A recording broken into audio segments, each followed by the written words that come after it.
Code భాషల్లో కోట్లు కొట్టేసిన సైబర్ చీటర్. ఆ కోడ్ భాష ఎట్లుంటుందంటే స్టీల్ ఆఫ్ టన్స్ అన్కోడ్ అనే కోడ్ భాషలో Hayagriva, శలక అన్నై, ఎవరెట్, నయలిన్, power trading, phonics, లక్స్టోన్, Dubai ఇట్లా కోడ్ భాషలో కోర్టు దొబ్బేసాను అనమాట. సిబిఎన్ ఐటీ స్కామ్ విలువ 118 కోట్లు. సర్కారు ఖజానా 371 కోట్లు. డిజైన్ టెక్ 371 కోట్లు. నాలెడ్జ్ పోడియం 45 కోట్లు. ఏసీఐ 57 కోట్లు. పీవీఎస్పీ 238 కోట్లు. ఈటీఏ 14 కోట్లు. పాట్రిక్ 3 కోట్లు. భారతి గ్లోబల్ 3 కోట్లు. ఇన్వెబ్ 1.5 కోటి. పోలరిస్ 2,20,00,000. కార్డెన్స్ 12 కోట్లు. ఫారెన్ కంపెనీస్ 3.22 కోట్లు. ఇతరులు 84.5 కోట్లు. పుంగనూరు హింసాకాండ. అధికారం కోసం చంద్రబాబు ఎలాంటి అరాజకాలకైనా పాల్పడతాడా అన్నదానికి ఇది ఒక ఉదాహరణ అనమాట. పుంగనూరు అల్లర్. తన పర్యటనలో సామాన్యులు చనిపోతే సింపతి వస్తుందని భావించిన చంద్రబాబు ఈ కుట్రకు తెరలేపాడు. గతేడాది ఆగస్టు 4న యుద్ధబేరి పేరుతో ప్రాజెక్టులను పరిశీలించేందుకు చిత్తూరు జిల్లా పుంగనూరుకి వెళ్ళాడు. ముందస్తు వ్యూహం, పోలీసులకు తప్పుడు రూట్ మ్యాప్ ఇచ్చాడు. హైవే మీద నుంచి కాకుండా పట్టణంలోకి ప్రవేశించాడు. పోలీసులు అభ్యంతరం తెలిపితే దాడులు చేయాలని ముందుగానే ఆదేశించాడు. పెట్రోల్ ప్యాకెట్లను, కర్రలను, రాళ్లను సిద్ధం చేసుకున్నారు. వాహనాల్లో తుపాకులు పెట్టుకున్నారు. భారీగా బీరు బాటిళ్లను కొనుగోలు చేశారు. అనుకున్నట్లుగానే పోలీసులు అభ్యంతరం తెలిపారు. దీంతో ఒక్కసారిగా పోలీసులపై టీడీపీ గుండాలు రాళ్లు రువ్వారు. పోలీసు వాహనాలకు నిప్పంటించారు. టీడీపీ గుండాల రాళ్ల దాడిలో ముదివేడు పోలీస్ స్టేషన్ సిబ్బందితో పాటు సామాన్యులు తీవ్రంగా గాయపడ్డారు. ఒక కానిస్టేబుల్ కన్నుపోయింది. 27 మందికి తీవ్రంగా గాయపడ్డారు. ఇంత జరుగుతున్న చంద్రబాబు నిలువరించకుండా రెచ్చగొట్టే ప్రసంగాలు చేశారు. పోలీసులు A1గా చంద్రబాబు పేరును చేర్చారు. A2గా దేవినేని ఉమా, A3గా అమర్నాథ్ రెడ్డిగా చేర్చారు. FIRలో మొత్తం 20 మంది పేర్లు నమోదయ్యాయి. ఇట్లా ఏంటంటే అధికారానికి దూరమైన ప్రతిసారి ఈడేం చేస్తాడంటే రాష్ట్రంలో అల్లర్లకు ప్లాన్ చేస్తారనమాట. ఏమాత్రం అప్రమత్తంగా ఉన్నా ఇక ప్రభుత్వం కంట్రోల్ చేయలేకపోయింది, శాంతి భద్రతలు విఘాతం కలుగుతున్నాయి అని చెప్పి గవర్నర్కు, రాష్ట్రపతికి ఫిర్యాదులు ఇవ్వడం, రాష్ట్రంలో గవర్నర్ పాలన పెట్టాలని చెప్పి పోరు పెట్టడం. ఇది చంద్రబాబు విధానం. ఇది ఒక్కటే కాదు, ఇంకా చాలా ఉన్నాయి చెప్తే అసలు ఈ యూట్యూబ్, డిజిటల్ మీడియా సరిపోదు. అప్పట్లో గోబెల్స్, హిట్లర్ ఎంతటి నీచానికి ఓడిగట్టిండో అంతకంటే నీచంగా ప్రజాస్వామ్య అప్పుడంటే నియంతృత్వం, స్వాతంత్రం లేని దేశాల మధ్య జరిగిన పోరది. ప్రజాస్వామ్యం పరిడవిల్లుతున్న అత్యద్భుతమైన భారతదేశంలో ఇట్లాంటి నీచ నికృష్టుడు ఒక చంద్రబాబు మాత్రమే. ఇంకా పబ్లిసిటీ పిచ్చితో మారణ హోమం. ఇది నెల్లూరు జిల్లాలో. చంద్రబాబుకు పబ్లిసిటీ పిచ్చి మామూలుగా ఉండదు, అదొక మానసిక రోగం అనమాట. ఆయన కానీ మనుషులను చంపేంత అని ఎవరికి తెలియదు. అవును నిజమే, తనకు ప్రచారం రావాలని 7గురిని బలిగొన్నాడు. 2022 డిసెంబర్లో జరిగిన ఈ సంఘటన దేశ రాజకీయాలు తలదించుకునేలా చేశాయి. నెల్లూరు జిల్లా కందుకూరులో చంద్రబాబు సభ పెట్టి 7గురిని చంపేశాడు. ఇరుకు స్థలాల్లో సభలు పెట్టవద్దని నిబంధనలు ఉన్నా చంద్రబాబు పట్టించుకోలేదు. పక్కా ప్లాన్ ప్రకారమే ఇదంతా జరిగింది. కందుకూరులో జరిగిన మారణ హోమం చంద్రబాబుకు ముందే తెలుసు. ఎవరైనా చనిపోతే తనకు పబ్లిసిటీ వస్తుందని భావించిన చంద్రబాబు ఇరుకు స్థలంలో సభ పెట్టాలని తన పార్టీ నాయకులను ఆదేశించారు.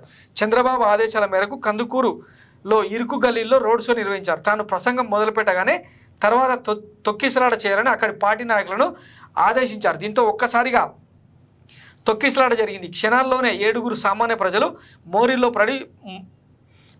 పడి మృతి చెందారు. మరో 20 మందికి తీవ్ర గాయాలయ్యాయి. మృతులు గుడ్లూరు మండలం అమ్మవారిపాలెం, చినకొండయ్య, కందుకూరు పట్టణం గుర్రంవారిపాలెం చెందిన కాకుమాని రాజాగా గుర్తించారు. ఇవే కాదు, చీరలు ఇస్తాం, తాయిలాలు ఇస్తామని చెప్పి అట్లా కూడా కొంతమందిని చంపిన నీచ చరిత్ర చంద్రబాబుది. ఇవన్నీ చదివిన తర్వాత కూడా, ఇవన్నీ చూసిన తర్వాత కూడా చంద్రబాబుకే ఓటేయాలనుకుంటే ఇంకా ఈ దేవుడు కూడా కాపాడలేడు అనమాట. సో ఇది ఇట్లాంటి వాడు ఈ రాష్ట్రాన్ని నేను కాపాడతా, నేను రీస్టోర్ చేస్తా అని చెప్తుంటే నమ్మాలి.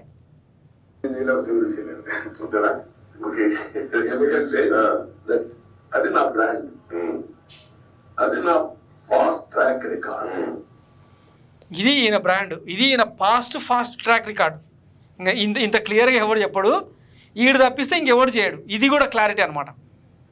చెప్తున్నాం కదా, ఆంధ్రప్రదేశ్ రాజకీయాల మీద సంపూర్ణ అవగాహన ఉన్న వ్యక్తులుగా గత చరిత్ర సంగతి పక్కన పెడితే గత 4-5 ఎన్నికలను చూస్తూ వస్తున్నాం.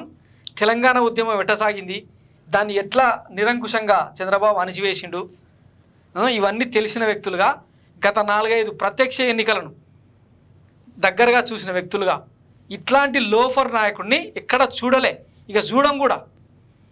ఇట్లాంటి వాళ్ళకు చరమగీతం పాడి రాజకీయ సమాధి చేస్తేనే తప్ప ఆంధ్రప్రదేశ్ భవిష్యత్తులో బాగుపడదు. ప్రతిపక్ష నేతగా కూడా అర్హుడు కాదు చంద్రబాబు. ఫ్యాక్ట్ ఇది, ట్రస్ట్ మీ. ఎందుకంటే ఈయన చీకటి కోణాలు, ఈయన చీకటి చరిత్ర, చీకటి భాగోతాలు చూసిన తర్వాత ఇంత క్లారిటీగా చెప్పగలుగుతున్నాం. ఇక వైఎస్ జగన్మోహన్ రెడ్డి హయాంలో అక్రమాలు అవినీతి జరగలేదంటే అది వేరే సబ్జెక్ట్. కానీ ఈయన హయాంలో ప్రజలు ఇబ్బంది పడ్డంతగా ఎప్పుడు పడలే. జగన్మోహన్ రెడ్డి హయాంలో పేద ప్రజలకు, మధ్యతరగతి వర్గాలకు ఇంత పెద్ద ఎత్తున ఎప్పుడు మేలు జరగలే. ఇది డిఫరెన్స్ అనమాట. సో ఇక ఆలోచించుకొని తీర్పు ఇవ్వాల్సింది మీరే. మరికొన్ని గంటల్లో పోలింగ్కు సిద్ధమవుతున్న సందర్భంగా దీన్ని ఖచ్చితంగా చూసి ఒక కంక్లూజన్కి రావాల్సిన అవసరం ఎంతైనా ఉంది. గుడ్డిగా ఓటు వేయొద్దు, వేయరని అనుకుంటున్నాం. ఎందుకంటే మీ కళ్ళ ముందర ఇప్పుడు అభివృద్ధి ఫలాలేంటి, అందుతున్న సంక్షేమం ఏంది, జరిగిన మంచి ఏంది అనేది కనిపిస్తున్న నేపథ్యంలో ఫైనల్గా ఇంకొక అప్పీల్ ఏంటంటే, కొత్తగా బయట నుంచి పోయి ఓటేసే వాళ్ళు, ఓటేద్దాం అనుకుంటున్న వాళ్ళు ఇప్పటిదాకంటే ఈ పచ్చ మీడియాలో, పచ్చ మాఫియాలో, పచ్చ దండుపాల్యం చేసిన ప్రచారానికి కొంత బెండ్ అయి ఉండొచ్చు. మీ మైండ్ను వేరే రకంగా ప్రోగ్రామ్ చేసి ఉండొచ్చు. దయచేసి ఊళ్ళల్లోకి వెళ్ళిన తర్వాత నాడు నేడు స్కూళ్ళ కింద రూపుదిద్దుకున్న స్కూళ్ళు, విలేజ్ హెల్త్ క్లినిక్లు, ఆర్బికే సెంటర్లు, రైతులతోనూ మాట్లాడండి, విద్యార్థులతోనూ మాట్లాడండి, మహిళలతో మాట్లాడండి. గత పాలనకు జగన్మోహన్ రెడ్డి పాలనకు ఏమన్నా తేడా కనిపించిందా? లేదు. చంద్రబాబు కంటే అంతకంటే నీచంగా, అంతకంటే కిరాతకంగా వైఎస్ జగన్ సర్కార్ పాలించిందని ఎవరైనా చెప్తే మీరు కూడా దాన్ని భావిస్తే, ఎందుకంటే నిజం అనేది మనం తెలుసుకుంటేనే బయటకు వస్తుంది. ఎవడో చెప్పింది నిజం అయిపోదు. ఓకేనా? అంటే ఎందుకంటే బుర్ర ఉన్న వ్యక్తులుగా ఓటు మనకు వజ్రాయుధం లాంటిది కాబట్టి, ఓటేసే హక్కుకు మనం అర్హులం కాబట్టి, జరుగుతున్న అంటే సమాజంలో జరుగుతున్న పరిస్థితులను అంచనా వేసుకొని, అవగాహన వేసుకొని మన ఓటును మనమే ఆత్మసాక్షిగా, మనస్సాక్షిగా వేయాల్సి ఉంటుంది. కాబట్టి ఈ చరిత్రలంతా తెలుసుకొని ఓటేయాల్సిందిగా విజ్ఞప్తి చేస్తున్నాం. Thanks for watching Myra Media. నేను మీ కేవీఆర్. Thank you.